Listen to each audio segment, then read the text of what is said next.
ഇന്നും ഞാൻ വെറുതെ ഇരിക്കുന്നില്ലല്ലോ. ഈ പ്രായത്തിലും ഞാൻ വെറുതെ ഇരിക്കുന്നൊരു പരിപാടിയില്ല. ടൈമിനോട് ഓഫീസിൽ വരും. ഇന്നിപ്പോൾ ഞാൻ കാലത്ത് എനിക്ക് 2 മരണ വീടുണ്ടായിരുന്നു അറബികളുടെ. ഒന്ന് മൻസൂരി ഫാമിലി, ഒന്ന് മത്രൂഷി ഫാമിലി, 2 ഫാമിലി. അവർ മരിച്ചപ്പോൾ ഒരാളുടെ പിതാവ് മരിച്ചു, ഒരാളുടെ എൽഡർ ബ്രദർ മരിച്ചു. ആ 2 വീട്ടിലും പോയി അവരായിട്ടിരുന്ന് അറബികളായിട്ട് നമ്മൾ വളരെ സഹോദരന്മാർ ബന്ധമാണ് അവർ. അപ്പം നമ്മൾ ചെല്ലുമ്പോഴും അറിഞ്ഞു കഴിഞ്ഞാൽ നമ്മൾ ചെല്ലണമല്ലോ അവിടെ പോയി. അത് കഴിഞ്ഞിട്ട് അങ്ങോട്ട് വന്നു. ഞാൻ ടൈമിന് ഓഫീസിൽ വരും. ടൈമിൽ ഉച്ചയ്ക്ക് പോയി ഭക്ഷണം കഴിച്ച് അരമണിക്കൂർ റെസ്റ്റ് ചെയ്ത് വീണ്ടും വരും. എന്നിട്ട് ഇവരൊക്കെ പോയാലും ഞാൻ ഇരിക്കും. കാരണം പണി ചെയ്യണല്ലോ. കാരണം അങ്ങനെ ഇരുന്ന് പഠിച്ചിട്ടില്ല.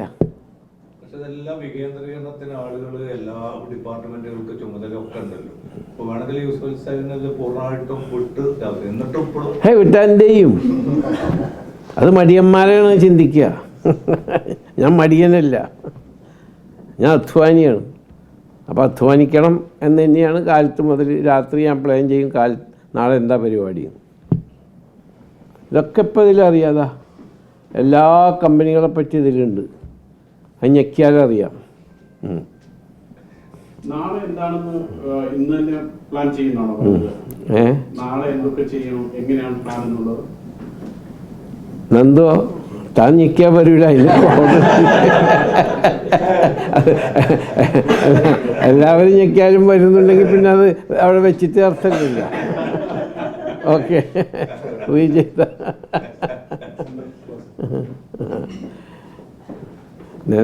ആരെങ്കിലും ഞെക്കിയാൽ പടം മാത്രം വരുള്ളൂ, എന്താ അതിൻ്റെ ഉള്ളിൽ നിന്നുള്ളത് വരില്ല.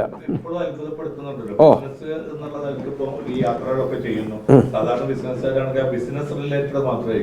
പക്ഷേ യൂസ്ഫലിക്കാരൻ്റെ പ്രത്യേകത പറഞ്ഞാൽ ഭയങ്കര ബന്ധങ്ങൾ രൂപപ്പെടുത്തും ഒരേ സമയം തന്നെ. ബിസിനസിന്റെ ഭാഗമൊന്നുമല്ല. ഞാനൊരു കാര്യം പറഞ്ഞ് മനസ്സിലാക്കി വെച്ചിട്ടുണ്ട്. നമ്മളെപ്പോഴും എവിടെയെങ്കിലും എന്തെങ്കിലും കാര്യങ്ങൾ ചെയ്യാൻ പോകുമ്പോൾ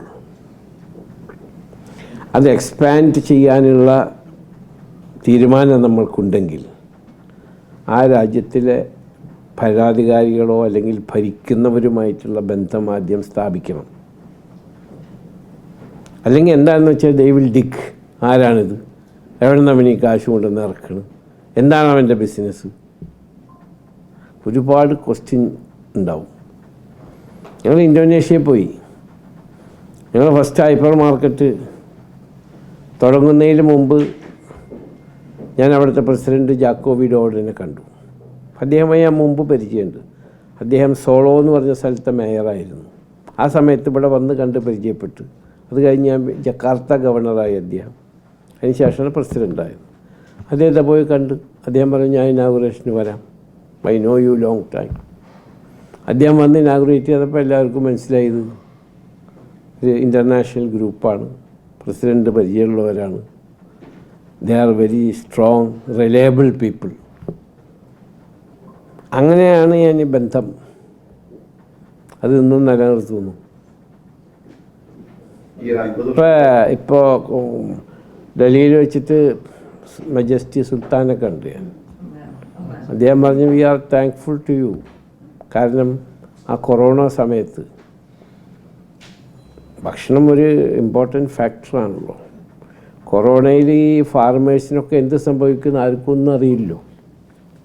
അപ്പോൾ ഭക്ഷണത്തിൻ്റെ അവൈലബിലിറ്റി, അതുകൂടാതെ പ്രൈസ് ഇൻക്രീസ് പാടില്ല. കാരണം ആൾക്കാർ മാനിപ്പുലേറ്റ് ചെയ്യരുതല്ലോ. ഇപ്പം നിങ്ങൾ കൊറോണയിലുണ്ടായിരുന്നതാണ് ഇവിടെ നിങ്ങളെല്ലാവരും. എന്തെങ്കിലും ഷോർട്ടേജ് ഉണ്ടായിരുന്നോ? ഒരു പ്രൈസ് ഹൈക്കും ഉണ്ടായില്ല. Because we were managing it. ഞങ്ങളാണ് ഫുഡ് സെക്യൂരിറ്റി ടോട്ടൽ നോക്കിയത് UAE-യിൽ, പ്രസിഡൻറ്റ് പറഞ്ഞിട്ട്. അന്ന് ക്രൗൺ പ്രിൻസ് ആയിരുന്നു ഹിസ് ഹൈനസ് പറഞ്ഞിട്ട്. ഒരു പ്രൈസ് ഹൈക്കും ഉണ്ടായില്ല, ഒരു ഷോർട്ടേജും ഉണ്ടായില്ല. അപ്പോൾ ദാറ്റ് ഈസ് അവർ റെസ്പോൺസിബിലിറ്റി. ഇതേമാതിരി തന്നെയാണ് സൗദിയിലും കുവൈത്തിലും ഖത്തറിലൊക്കെ നമ്മൾ തന്നെയാണ് അത് മാനേജ് ചെയ്തത്. കുറേ കാശുണ്ടാക്കുക എന്നല്ല, സർവീസ് ചെയ്യുക. ആ രാജ്യത്തിൻ്റെ എന്ത് ബുദ്ധിമുട്ടുണ്ടോ അതിനോട് കൂടി നമ്മൾ നിൽക്കുക എന്നാണ്.